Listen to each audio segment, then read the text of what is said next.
Page नम्बरै भनिदिए ल, page number 42। यो पढ्दाखेरि मलाई सम्झिनु होला, म त मलाई सम्झिने बहाना दिन सुक्दैन। यो बुकको लास्टमा जुन यो इजोरियाको बारेमा लेख्नु भएको छ, यो हजुर पढिदिनुहुन्छ हाम्रो लागि स्टुडेन्ट।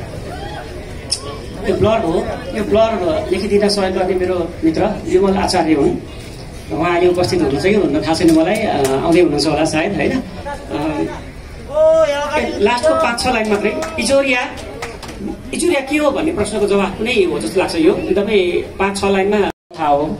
इजोरिया मधेसको कथा हो, इजोरिया मुक्तिको कथा हो, इजोरिया माया र ममताको कथा हो, इजोरिया मुटुको मसीले लेखेको म्युजिकल महाकथा हो।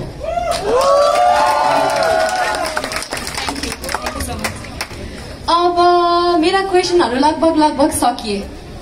कोही हुनुहुन्छ जो उहाँलाई क्वेसन सोध्न चाहनुहुन्छ भने हात उठाउनु, म जसलाई पहिला देख्छु म उहाँलाई नै सोध्छु है त। दिन्छु भयो भने हामी सुविधा यहाँबाट लैजानु पर्छ है, त्यसरी नगरिदिनुहोस् प्लिज। हेर्नु त सबैजनाको साइन गर्ने यहाँ 2 घण्टा बस्नुहुन्छ उहाँ।